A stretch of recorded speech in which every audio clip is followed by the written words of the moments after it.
आइए मुलाकात करते हैं देश की दिग्गज कंज्यूमर गुड्स कंपनी जिसका नाम आप अच्छे से जानते पहचानते हैं, एलजी इलेक्ट्रॉनिक्स। साउथ कोरिया की एलजी कॉरपोरेशन की सब्सिडी कंपनी है ये।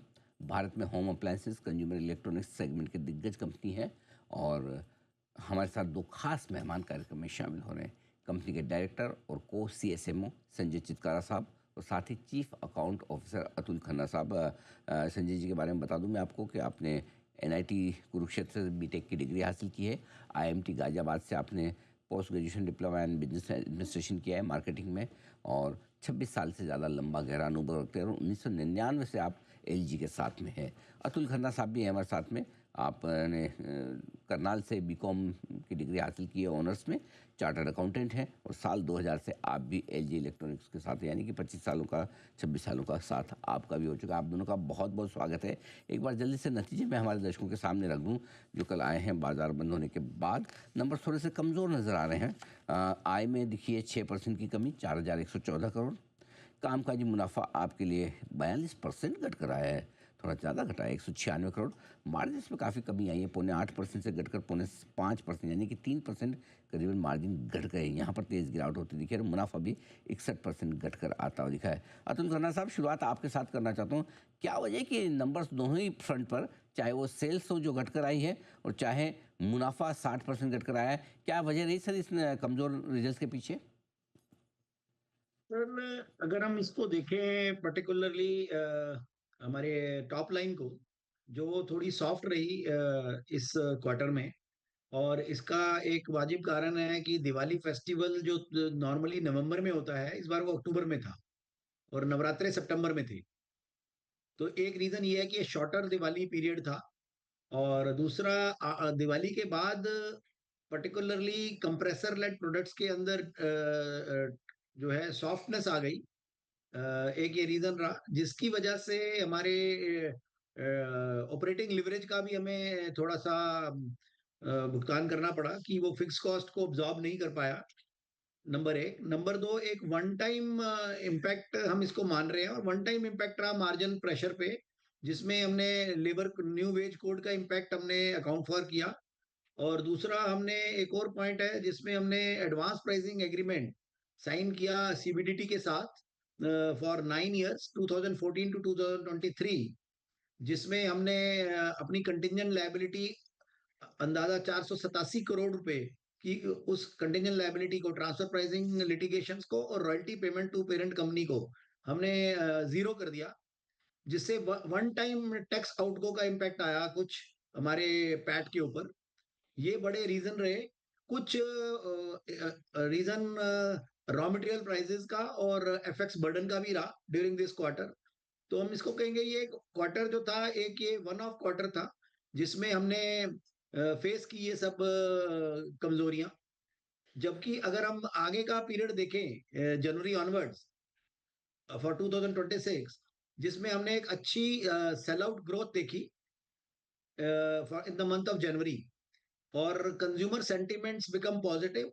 Not only consumer sentiments, but the trade partner confidence also build in again for the upcoming summer season. मैं आपसे खन्ना साहब उससे डिटेल में बात करूंगा अभी, लेकिन उससे पहले संजय सर ये समझाएं कि ये जो मार्जिन 3% घटे हैं, कितना कंट्रीब्यूशन वेज बिल का रहा है, कितना कंट्रीब्यूशन आपके रॉ मटेरियल कॉस्ट बढ़ने का रहा है, और क्या ये दोनों ही फैक्टर इस तिमाही में और आने वाले समय में रिवर्स होते हुए दिख रहे हैं आपको? तो एज सच हमारे मार्जिन्स में कोई स्ट्रक्चरल इशू नहीं है। ओके। अगर हम देखें, ये रेगुलेटरी ट्रांजिशन रिलेटेड इन्वेस्टमेंट्स हैं जो हमने करी है, और कुछ वन ऑफ कॉस्ट हैं।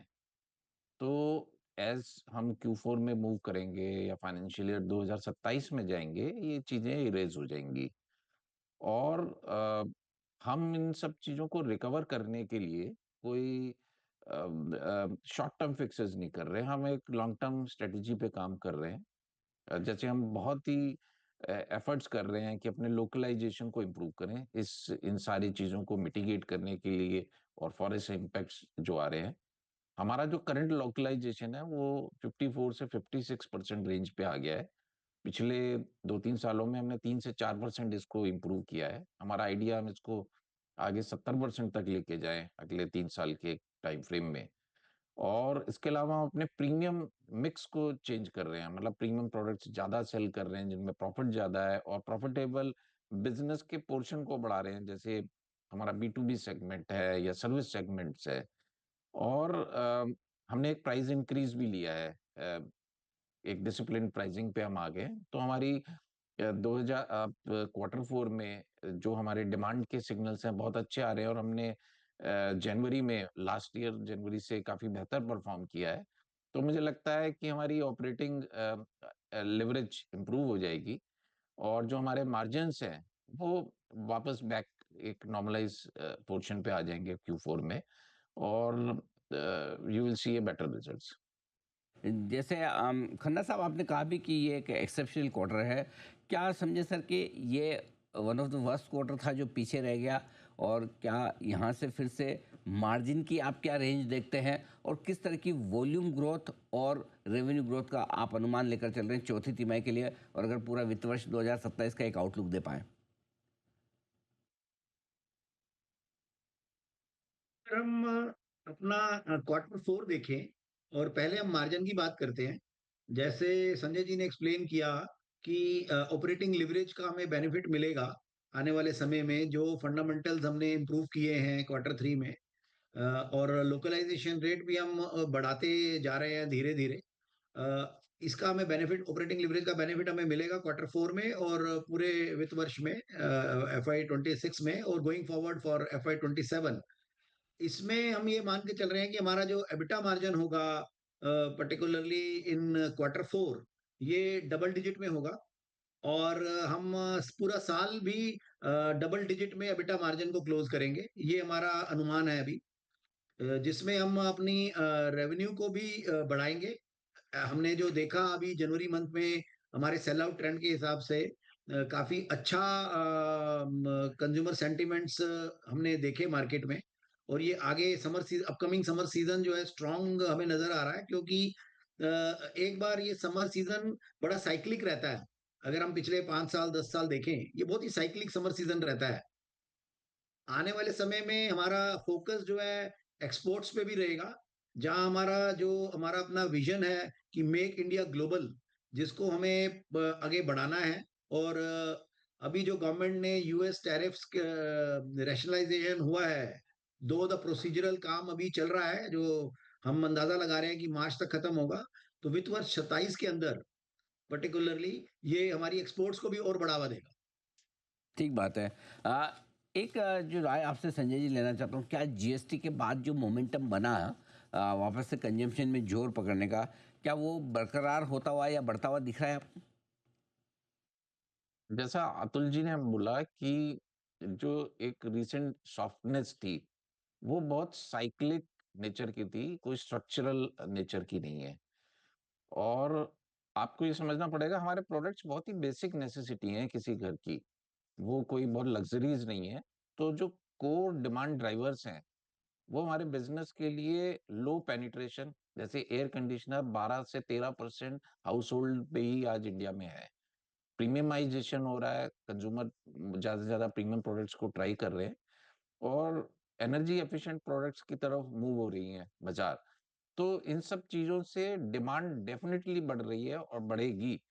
और हमारे प्रोडक्ट जो है एक मोमेंटम से आ रहा है, और अभी जैसे 2026 की एक स्टार रेटेड गाइडलाइंस आ गई हैं, हमने एक फर्स्ट मूवर एडवांटेज लिया है, इन सारे प्रोडक्ट्स को ऑलरेडी हमने मार्केट में इंट्रोड्यूस कर दिया है।